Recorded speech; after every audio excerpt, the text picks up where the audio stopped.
পিএইচপির array ফাংশনের এই অধ্যায় আমি মোহাম্মদ আবিদ এখন আপনাদের সাথে অ্যারে শিফট ফাংশনটি নিয়ে আলোচনা করতে গেলে অর্থাৎ ARRAY আন্ডারস্পেস SHIFT এই ফাংশনটির মাধ্যমে আমরা যে কোনো অ্যারের ভিতর থেকে প্রথম উপাদানটি বাদ দিতে পারি। আমরা উদাহরণের জন্য একটি অ্যারে তৈরি করেছি যার নাম দিয়েছি ভেরিয়েবল মেইন অ্যারে এবং ইহার ভিতর আমরা 4টি উপাদান রেখেছি এমডি, আবিদ, আজম এবং খান। এখন আমরা যদি আমাদের অ্যারে শিফট ফাংশনটির ভিতর আমরা আমাদের অ্যারে ভেরিয়েবলটির নাম রাখি তাহলে আমরা আমাদের এর মাধ্যমে আমাদের প্রথমে যে উপাদানটি রয়েছে এমডি তাহাকে বাদ দিতে পারি। এখন আমাদের ধারণা হতে পারে যে আমরা যে এখন এই জায়গায় যে 4টি উপাদানকে এর ভিতর প্রথম উপাদানটি বাদ দিয়ে যে এই 3টি উপাদানের একটি অ্যারে পাবো তাহাকে কি আমরা একটি নতুন অ্যারের ভিতর সংরক্ষণ করব, অর্থাৎ আমাদের ইহার জন্য কি একটি নতুন অ্যারে নিতে হবে। অর্থাৎ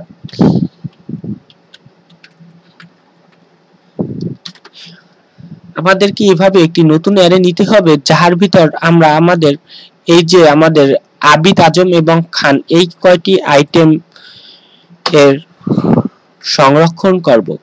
আসলে এটা আমাদের ভুল ধারণা। আমরা কোনো নতুন অ্যারে তৈরি করতে আসি না অ্যারে শিফট ফাংশনটির মাধ্যমে। আমরা যেহেতু নতুন অ্যারে তৈরি করতে আছি না সেহেতু আমাদের অ্যারে ভেরিয়েবলের নাম দিতে হবে না। আমরা আমাদের অ্যারে শিফট ফাংশনটির মাধ্যমে আমরা যে অ্যারেটির নাম রাখিব সেই অ্যারেটি দিয়ে আমরা একটি উপাদান কমিয়ে দেব, অর্থাৎ আমরা সেই অ্যারেটির ভিতরেই আমরা এই এমডি বাদ দিয়ে আমরা তারপরে শুধু আবিদ, আজম এবং খান এই কয়টি নিয়ে কাজ করব। এখন আমরা যদি অ্যারে শিফট ফাংশনটি আমরা প্রিন্টার কমান্ডের মাধ্যমে আমাদের যদি মেইন অ্যারে অর্থাৎ প্রধান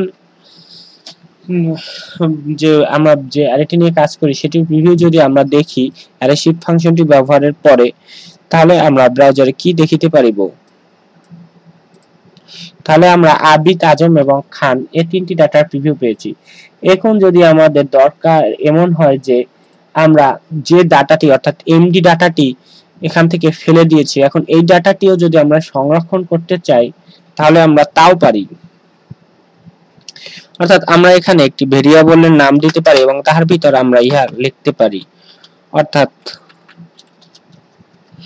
আমাদের যে ডাটাটি আমরা ফেলে দিয়েছি তাহা আমরা রাখতে পারি। যেহেতু আমরা এখান থেকে মাত্র একটি ডাটা ফেলেছি, একাধিক ডাটা ফেলিনি, অর্থাৎ শুধু এমডি ফেলেছি, এমডি এবং আবিদ দুটো ফেলিনি, আমরা শুধু এমডি ফেলেছি, সেহেতু আমরা এখানে একটি ডাটা এই লস্ট ভেরিয়েবলটির ভিতরে সংরক্ষণ করেছি। সুতরাং এই একটি ডাটার ক্ষেত্রে আমাদের ইহাকে অ্যারে হিসাবে সংরক্ষণ করার দরকার হয় না, ইহাকে আমরা একটি স্ট্রিং ডাটা হিসাবে সংরক্ষণ করতে পারি। সুতরাং আমি যদি ইহার প্রিভিউ ব্রাউজারে ইকো কমান্ডের মাধ্যমে আমাদের লস্ট ভেরিয়েবলটির প্রিভিউ ব্রাউজারে দেখি তাহলে আমরা ব্রাউজারে এমডি লেখাটির প্রিভিউ পাবো। এখন আমি যদি প্রিন্টার কমান্ড একটু উঠিয়ে দিয়ে আমরা যদি কেবল লস্ট ভেরিয়েবলটির প্রিভিউ ব্রাউজারে দেখি তাহলে আমরা শুধু এমডি লেখাটির প্রিভিউ পাবো। আশা করি আপনারা আমার এই অধ্যায়ের বিষয়বস্তু বুঝতে পেরেছেন। আপনার যদি আমার টিউটোরিয়াল ভালো লেগে থাকে তাহলে আমাকে একটু সাপোর্ট করার জন্য, অর্থাৎ আমি যাতে আরো ভিডিও টিউটোরিয়াল বানাতে পারি এবং আপনাদের এই ভিডিও টিউটোরিয়াল বানিয়ে উপকৃত করতে পারি, সেক্ষেত্রে আমার চ্যানেলটিকে একটি সাবস্ক্রাইব করুন।